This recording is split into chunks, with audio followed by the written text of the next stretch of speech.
गोपाल भज गोविंद गोविंद गोपाल भज गोविंद गोविंद गोपाल भज गोविंद गोविंद गोपाल मुरली मनोहर नंद लाला मुरली मनोहर नंद लाला भज गोविंद गोविंद गोपाल भज गोविंद गोविंद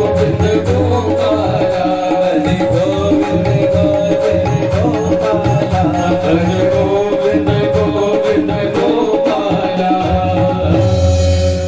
वृंदावन बिहारी लाल की जय। कहां पर थे प्रहलाद? क्या कर रहे थे?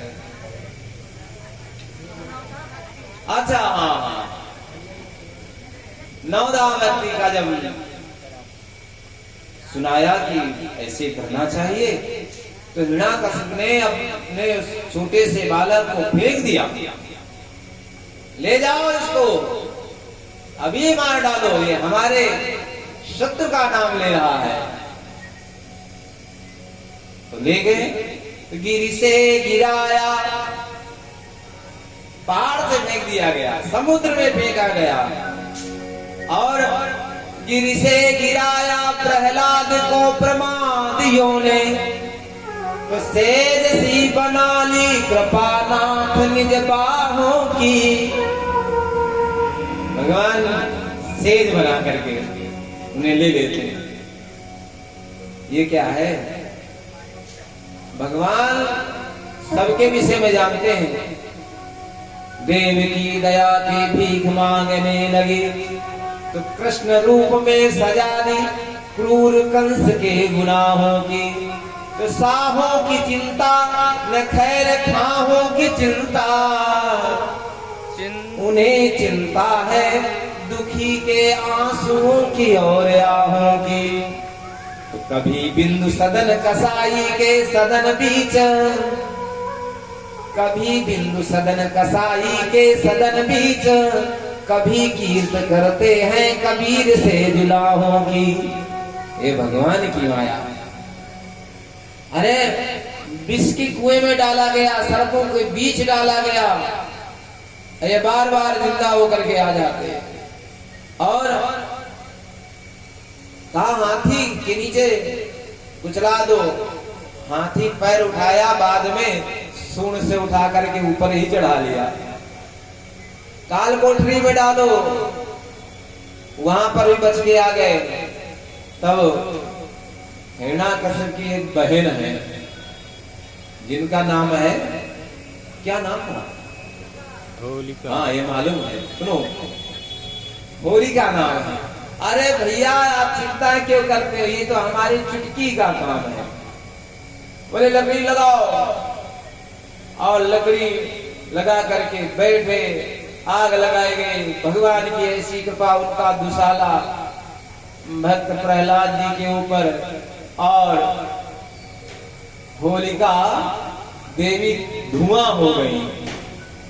धुआं, जो कोई बुआ है ना, ऐसी बुआ धुएं हो जाती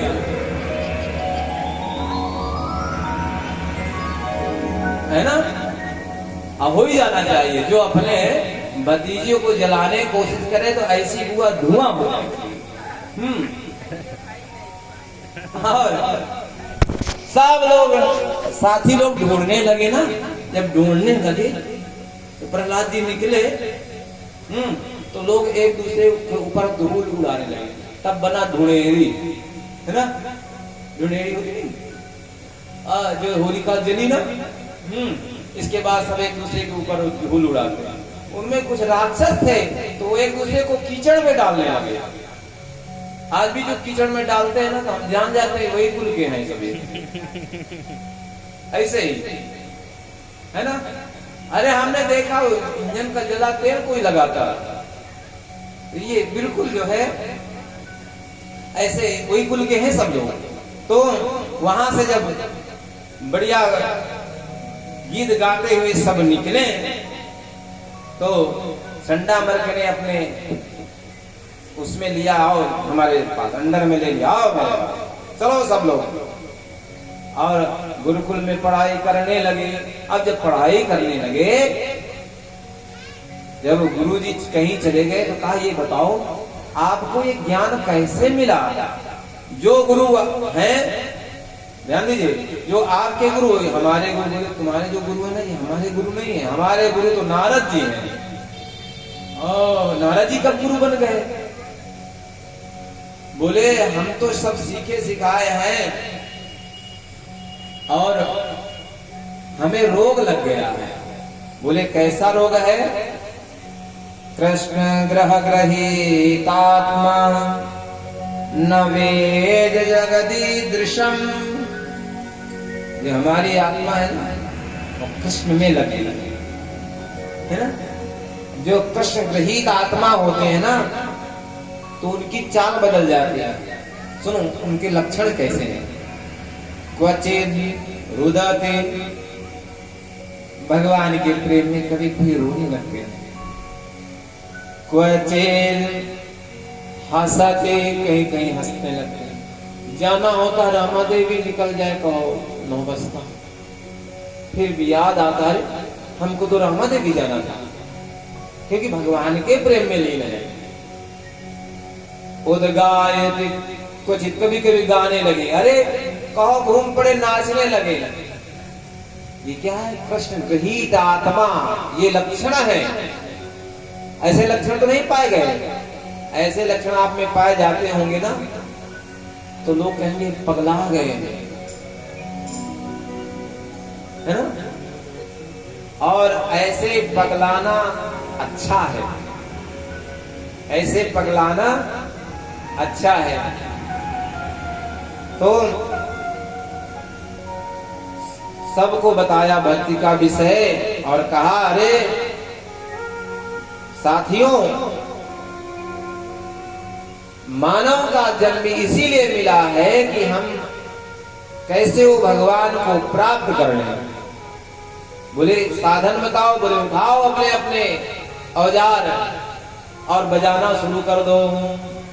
और सब लोगों ने मिल करके बढ़िया संकीर्तन करना शुरू किया। और सब लोग मिल करके संकीर्तन हम लोग करते हैं।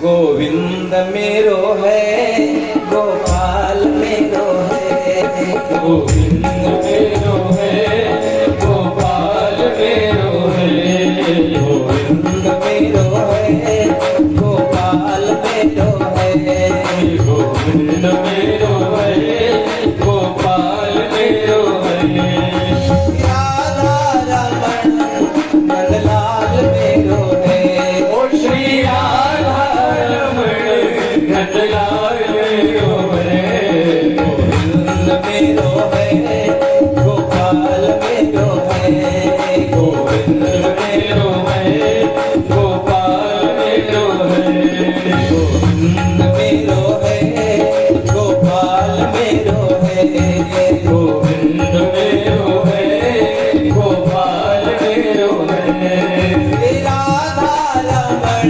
नंदलाल मेरो है, श्री राधा रमण नंदलाल मेरो है, गोविंद मेरो है, गोपाल मेरो है, गोविंद मेरो है, गोपाल मेरो है, गोविंद मेरो है, गोपाल मेरो है।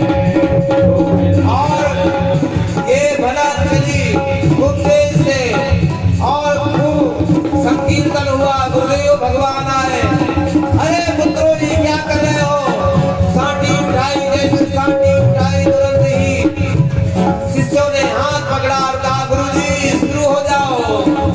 गोविंद मेरो है, गोपाल मेरो है, गोविंद मेरो है, गोपाल मेरो है, गोविंद मेरो है, गोपाल मेरो है। और ये आवाज जब हिरण्यकशिप ने सुनी, अपने साथियों को भेजा, जाओ साथी कोई वापस नहीं आए। और सब ने तलवारें रख दी और रख करके शुरू हो गए।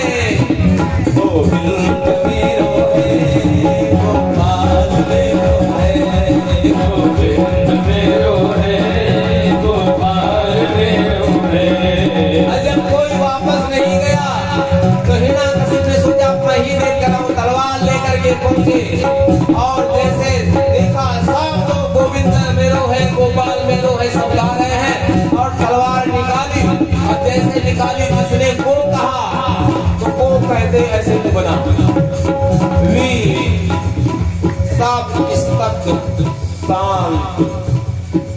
क्या हो रहा है? प्रहलाद जी कहते हैं मैं अपने भगवान का भजन कर रहा हूं। तेरा भगवान कहाँ है? बोले वही भगवान है जहां भक्ति की हाँ वही भगवान, जहां भक्ति की हाँ। बोले क्या इस खंबे में भी है? बोले हाँ इस खंबे में भी है। तुरंत ही गदा उठाई और जैसे हिरण्याकशिप ने गदा उठाई और एक गदा खंबे में मारी और जैसे खंबे में मारी तुरंत ही भगवान नृसिंह रूप में गड़गड़ाते हुए प्रादुर्भाव हुआ, दर्शन दिए। गड़गड़ानो गगड़ गड़गड़ानो खंब फाटो चल चलानो निकसो नाहर सो रूप अति भयानक है। ककड़ कड़कड़ानो दसल जीव लपलपानो चितवद सरोज मानो अंग जात खायो है। बोल नृसिंह भगवान की जय। और नृसिंह भगवान ने तुरंत ही हिरण्याकशिप को पकड़ा और कहा मेरे भक्त को बहुत कष्ट दिया है तुमने, बड़ा क्रोध है। और क्रोध स्वरूप दे करके तुरंत ही लेकर के गए, डेरी में बैठ गए, गोदी में बैठा दिया। बोले तुमको मारो ना, मुझे वरदान है। बोले क्या वरदान है? बोले ना बाहर मधुबन अंदर, बोले डेहरी में हो, बोले ऊपर न नीचे, बोले हमारी गोद में हो, बोले न दिन में न रात में, बोले संध्या काल समय चल रहा है, बोले 12 महीने में किसी महीने में नहीं, बोले 13वां महीना है, अधिक मास है। बोले रुको रुको एक वरदान और है। बोले कौन सा? बोले किसी औजार से नहीं मरूं, बोले मेरे नख कोई औजार नहीं है। बोले रुको रुको ब्रह्मा जी की सृष्टि में किसी से न मरूं, बोले ब्रह्मा को हम पैदा करते हैं, ब्रह्मा हमको नहीं पैदा करता। अब निराश हो गया। भगवान ने तुरंत ही उसको उसकी पेट में खाड़ करके अंतड़ियां डाल करके अपने माला बना करके पहन ली और क्रोध के मारे लाल पूरी दिशाएं हिलने लगी, धरती हिलने लगी। क्या होगा? ब्रह्मा जी आए और ब्रह्मा जी जैसे आए प्रार्थना करते हैं। सब लोग बोलिए बोल नृसिंह भगवान की जय। ब्रह्मा जी आए, जल्दी जल्दी स्तुति करे कांपते हुए ऐसे, प्रभु क्षमा करो। भाग जा, पहले बलिदान देते हो, क्षमा मांगने आते हो। सब ने एक एक स्तुति की। नारद जी दौड़े, बोले लक्ष्मी जी आप चलो। बोले हाँ हम अपने स्वामी को जल्दी मना लेगी। और आरती लेकर के आई और भगवान की आरती की और आरती करते करते जब चेहरा देखा और जो भगवान की आंखें लाल लाल देखी तो थरिया छोड़ करके दैया मैया कहते हुए भागत डोलती नजर आई। बोले हमने भगवान के बड़े स्वरूप देखे लेकिन ऐसा स्वरूप आज तक नहीं देखा है। नंदी बाबा में चढ़ करके भगवान शंकर जी आए और शंकर जी ने जैसे स्तुति की, जो नरसिंह की ओर नंदी बाबा ने देखा ना तो नंदी बाबा भगवान शंकर को छोड़ करके भागे। जब किसी से नहीं माने ना तब तुरंत ही प्रहलाद जी को भेजा। बोले जिसके लिए भगवान आए हैं ना वही जाए मनाने। और भगवान नरसिंह के पास धीरे धीरे करके प्रहलाद जी पहुंचे और जैसे पैरों को पकड़ा ना तब गुस्सा शांत हुई और जैसे शांत हुई तुरंत गोदी में बैठा लिया और गोदी में बैठा करके ऐसे चाटने लगे जैसे बछड़ा को गैया चाटता है ऐसे। तभी भगवान का नाम पड़ा भक्त वत्सल। भक्त वत्सल मतलब भक्त को चाटने वाले। भगवान चाट रहे हैं और भक्त प्रहलाद जैसे कोई भी बछड़ा हो ऐसा। आनंद। और कहा, जानते हो बेटा, तुमने बहुत कष्ट सहे हैं, और बताइए कितने कितने कष्ट सहे हैं। बोले, प्रभु प्यारे कोमल अंग तुम्हारे, दुष्ट असुर ने बिदारे मम एक नाम गाने में। गिर से गिरायो, अगिन में जलायो, फिर जल में डुबायो, कसर ना राखी सताने में। हृदय से लगायो पुचकार पुनि बार बार, करुणा निधान लगे करुणा दिखाने में। मंजुल मुखर बिंदु चूम चूम राघव कहे, क्षमा करो पुत्र मोह देर भई आने में। अरे पुत्र, कितना कष्ट सहा है, मुझे क्षमा करो, मुझे बहुत पहले आ जाना चाहिए था, देर हो गई। तब जो है हाथ जोड़ करके श्री प्रहलाद जी प्रार्थना करते हैं, और प्रार्थना करने के बाद कहा, अरे मेरे पिता का कोई अब गति तो नहीं होगी? बोले नहीं, जिसके पुत्र ऐसा हो उसकी 21 पीढ़ियां तर जाती हैं। बोले मांग लो, कुछ मांगो वरदान। बोले प्रभु कुछ नहीं चाहिए। बोले बेटा आया हूं तो वरदान मांगे लो। बोले अगर देना ही चाहते हो तो हमें केवल इतना दो। क्या देना है? कि मांगने की कोई भी इच्छा न रहे, मांगने की कोई इच्छा ही ना उत्पन्न हो। बोले सच्चिदानंद भगवान की। और इस प्रकार भगवान ने अपने हाथ से राज्याभिषेक किया। और आप लोग कहाँ जा रहे हैं? बस बैठिए, आरती होने का समय, प्रसाद बिना लिए चले जा रहे हैं। बोले सच्चिदानंद भगवान की जय। और कथा यहीं पर विराम। और हम लोग एक बार नाम संकीर्तन करते हुए आगे बढ़ेंगे, और कल की कथा में